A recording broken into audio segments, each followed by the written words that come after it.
Boa noite. Nossa saudação a você que acompanha o programa Igreja.com, que é levado ao ar todos os dias de segunda a sexta-feira às 18h50. Hoje nós estamos aqui com a Lucila, que já esteve aqui no início do mês, e vamos continuar o assunto que interessa a muitos casais que gostariam de regularizar uma sua nova união, né?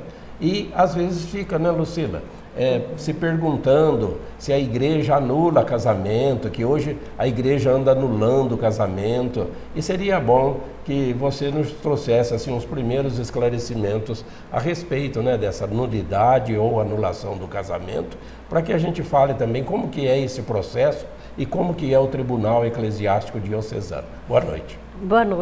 Boa noite a todos. Obrigada novamente por esse convite, né? Como nós falamos no início do mês, existe uma diferença entre anulação e declaração de nulidade. A igreja ela não anula nada, porque o sacramento do matrimônio é um sacramento. E o sacramento ele não pode ser anulado, né? Eu não posso desbatizar, eu não posso descrismar, né? Então eu não posso também descasar. Né? A igreja ela só pode o quê? Declarar nulo uma coisa que nunca existiu, como nós falávamos no outro programa, né? Um casamento que não cumpriu as exigências que a igreja, sim, que o rito tem. Sim, né? Porque, por exemplo, tem impedimentos dirimentes, porque pelo fato, ou casou porque não tinha idade ainda núbio para o casamento. Aconteceu, por exemplo, que casou, mas foi obrigado pelo pai ou pela mãe para casar, porque ficou grávida. Ou porque outras condições, vamos casar porque eu preciso viajar para o Japão e se eu não casar agora eu não vou poder te levar, então casa para poder viajar. Então tem várias outras coisas que podem ser, né, possibilidades de declarar um nulo matrimônio, mas para isso existe um processo, que é um processo canônico, né, que o nosso tribunal diocesano, né, eclesiástico aqui de Barretos, nós fazemos esse processo. Como a própria palavra fala, é um processo, então ele precisa passar por todos os passos, né? Tem gente que nos procura ali no tribunal e fala assim, meu casamento é nulo, eu gostaria de anular logo, queria que fosse rápido, mas não é assim. Não significa que o matrimônio ele possa ser declarado nulo, que vai ser de um momento ao outro. Existe um processo. Tem que passar um processo. Lucila, e como é que esse tribunal é novidade em Barretos, né? Faz 2 anos, né? 2 anos e alguns meses que foi erigido aqui na diocese, né? Pelo nosso Antes era Rio Dom Preto. Bispo. Antes pertencíamos à diocese de Rio Preto. Foi o Dom Milton, né? O nosso bispo que erigiu esse tribunal aqui em Barretos. Por quê? Porque o Papa ele deu essa abertura maior, né? Para que todas as dioceses pudessem ter um próprio tribunal. E isso já tem facilitado muito. Para quê? Para a justiça chegar mais facilmente até as pessoas. E por isso que existe esse processo. Como é esse processo? Né? Tem pessoas que perguntam assim, mas Lucila, quem que julga? O processo é julgado normalmente por juiz colegial, não é juiz monocrático, não é um único juiz que decide. Você, por exemplo, é uma juíza. Eu como defensora do vínculo. Nesse tribunal eu sou defensora do vínculo. Mas o que é a defensora do juízes? Vínculo? O que é o defensor do vínculo, primeiramente? O defensor do vínculo é aquele que vai zelar, é aquele advogado da igreja, vamos falar assim. Ele vai zelar pelo matrimônio. Então, perante tudo aquilo que aconteceu no matrimônio, os casos que as pessoas vão trazer, o defensor do vínculo é aquele que vai tentar zelar pelo bem da igreja. Então, existiu o matrimônio? Se existiu, o defensor ele vai lutar para que não seja declarado nulo aquele casamento, né? Para que seja a verdade dos fatos, para que venha essa verdade à tona. Quem julga normalmente são os juízes. O tribunal eclesiástico, então, numa nulidade matrimonial, precisa-se do juiz colegial, que são 3 juízes. Por quê? Para demonstrar a importância disso. Então, não é só um juiz, não é o juiz monocrático, o único juiz que fala, não, existiu ou não existiu.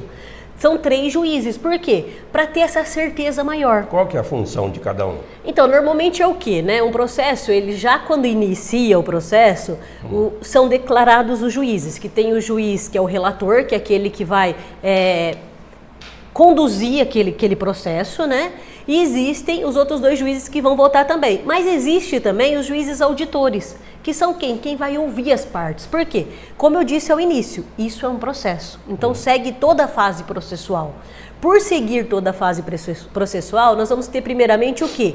A entrega do libelo, que quando a parte vem, nós chamamos de libelo, que seria tipo assim, se a gente fosse pensar no civil, uma petição inicial, né, que o advogado faz, né? Então, nesse sentido, assim, o quê? A parte vem e fala assim, eu acho que o meu casamento foi nulo. Então, com essa parte, nós vamos esclarecer aquilo que foi o casamento dela e vai ser redigido um documento nisso, que nós chamamos de libelo. Esse libelo vai ser entregado para o tribunal, né, ao presidente do tribunal, o presidente de turno, que é aquele que é o responsável pelo processo. O que ele vai fazer? Ele vai admitir esse libelo. Ele admitindo o libelo, ele vai fazer a contestação da lide, que significa o quê? Vai chamar a outra parte. Por quê? Sempre no casamento existem as duas né? partes. Então, eu brinco assim com as partes. Na moeda existe duas partes. Então nós precisamos saber, duas faces, né? Então quer dizer, eu preciso saber aquilo que aconteceu. Por quê?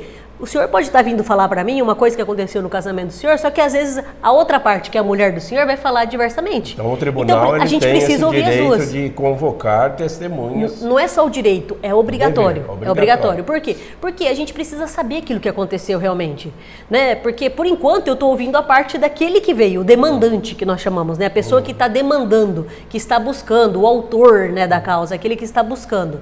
Nós precisamos ouvir a outra parte, né? A parte demandada, réu, conforme assim, são nomenclaturas que alguns tribunais usam. Então nós precisamos ouvir a outra parte.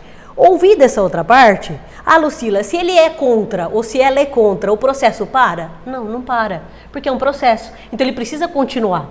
Então uma vez que abriu, ele vai continuar. Se a parte, mas o meu ex-marido, a minha ex-mulher nunca vai ir aí, porque ela é de outra religião, ou ele já é de outra religião. Não importa, o tribunal vai chamá-lo.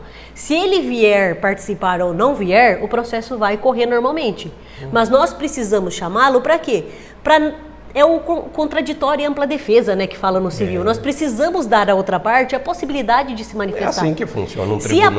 Se a parte não quiser, a gente não pode obrigar. Eu não vou mandar um oficial de justiça lá buscar ela na marra. Eu não posso fazer isso. Então, a gente vai chamá-la. Se ela vier, ela vai participar do processo. Depois dessa contestação da lide, o tribunal ele vai falar o quê? Então a gente acredita que o matrimônio possa ser declarado nulo por esse motivo, esse motivo e esse motivo.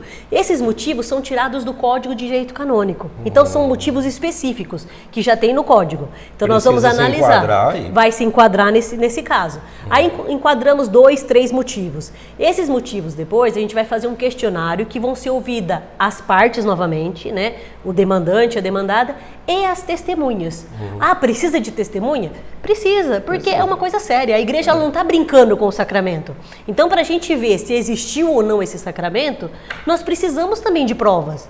E, normalmente, no casamento, igual eu sempre brinco com as partes, não é um juízo civil ou até mesmo penal que eu consigo provar através de documentos, essas coisas. Muitas vezes eu vou ter que provar com o quê? Com a vivência dos fatos.